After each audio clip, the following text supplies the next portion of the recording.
Now over here we're gonna divide the knitting loom into two sets of 7 stitches. 7 stitches on the right, 7 stitches on the left. So for this, I am going to move this stitch marker over one spot so that I have 7 stitches on one side. 2, 4, 6, 7. So I'm gonna lift up that stitch, take out the stitch marker, put the stitch back.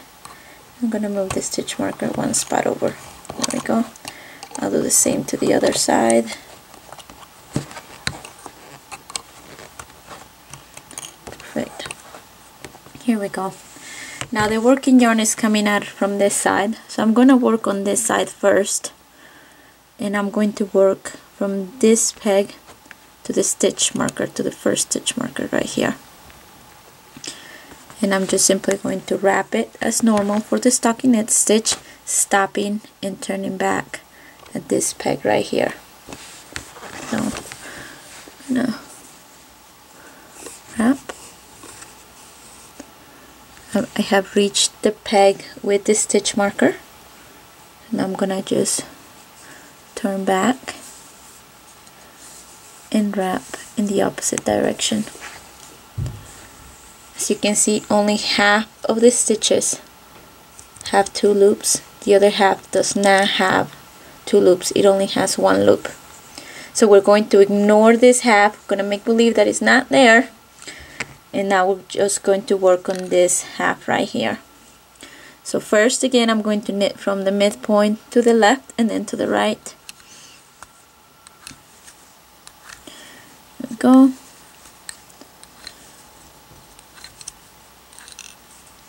Turn the bar around and do the same to the other side.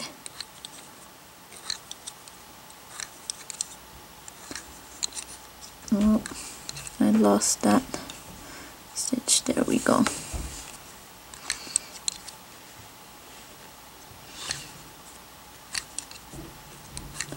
That's 1 row. We need 14 rows just like that one. So let's continue. I'm going to work a couple of rows with you, and then I'll catch you on the 14th row.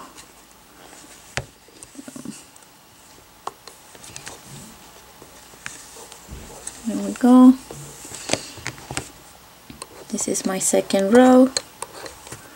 Here I am on the last row, the 14th row. Just knitting over.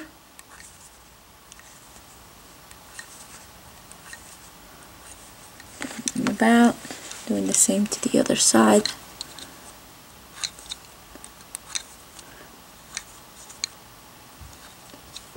And I just completed working 14 rows on half of the knitting board, and this is the way your knitting is going to look. It's lopsided. One side is really short, the right side, and the left side is long because you just worked 14 rows on only that one side. So it looks like an oval. Okay, now that I have completed working on side A, I am ready to remove the stitches from this side A onto a piece of contrasting color yarn.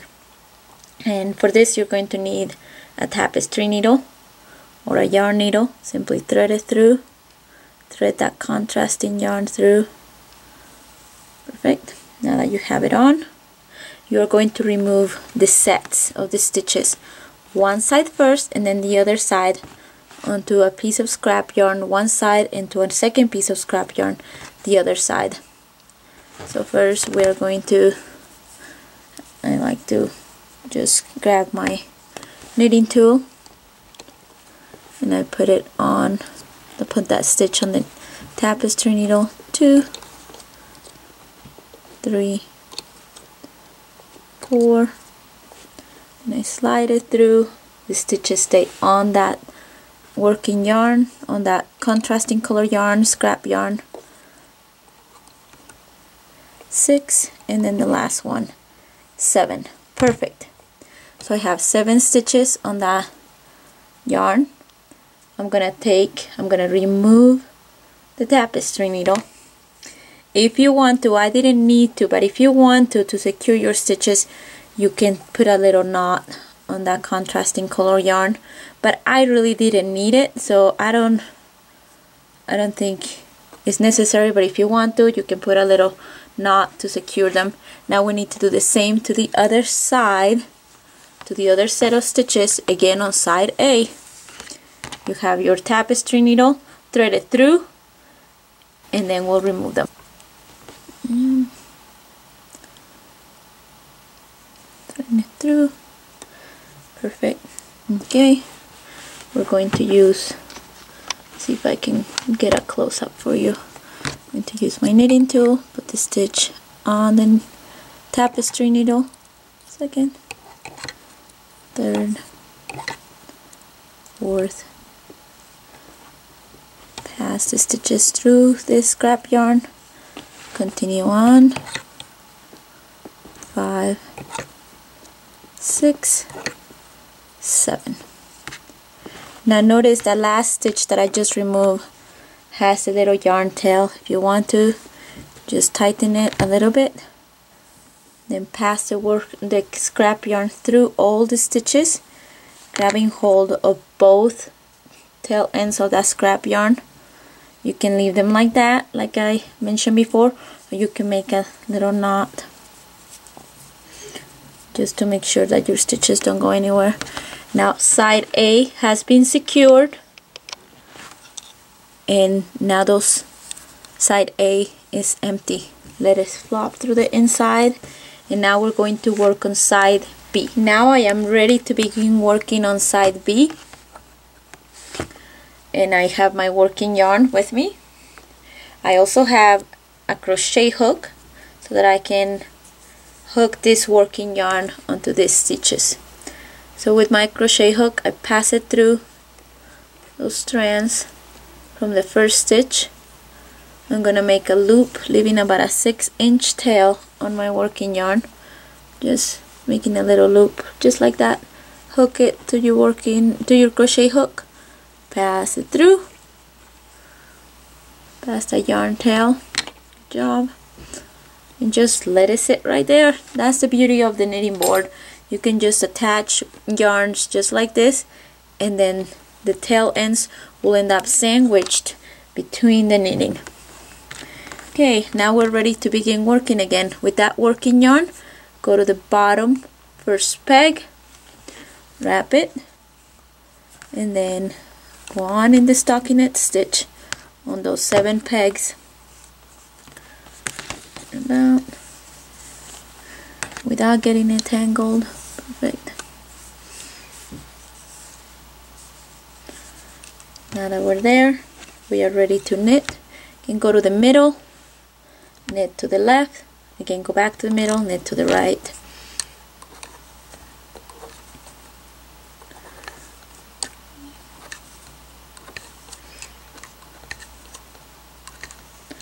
Now the opposite side, again going to one side and then the other. This is our first row on side B. We need to work 14 rows just like that. Where's our working yarn? Again, row 2, go to the bottom peg, wrap it, and continue on working 14 rows in stockinette stitch. Let's get you to that point. I have finished working on side B, and now we are ready to remove these stitches to contrasting color yarn or scrap yarn. For this I have some in red, just a piece that I'm going to use. I'm gonna thread it through the tapestry needle, wherever it may be. There it is. I'm gonna thread it through. Oops.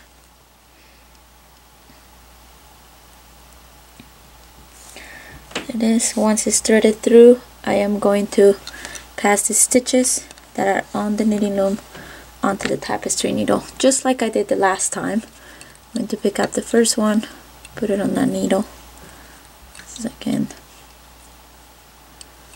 third,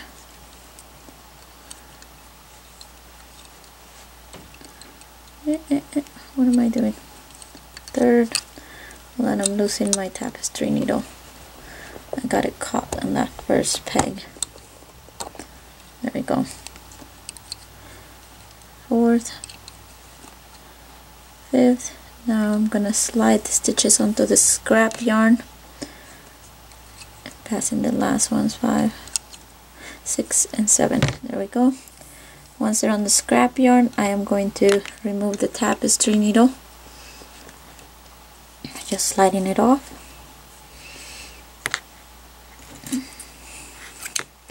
For some reason it got caught in there. There we go.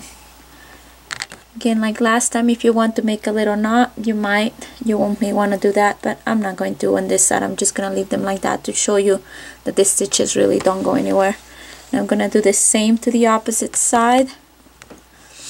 Now, I forgot to clip the working yarn that's coming from the side. Just clip it, leaving a 6-inch tail. And now we're ready to put those remaining 7 stitches onto the scrap yarn.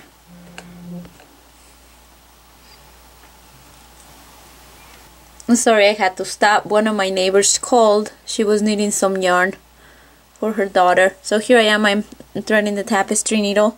Now I'm ready to remove those last 7 stitches onto the tapestry needle. 1, 2, 3, 4,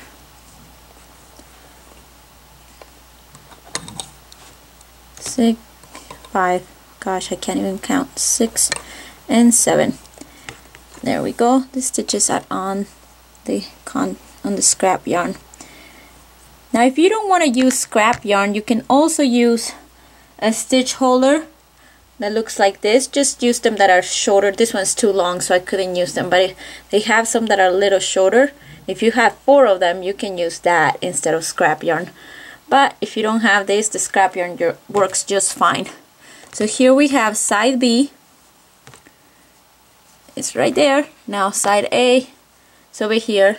And we're gonna pass it through the middle of the knitting loom. And we have it. Side A on one side, side B on the other side. Side A has the brown scrap yarn, side B has the red scrap yarn. Now all we need to do, look, this is the way your knitting looks right now. There's a little gap in the middle as they're separated.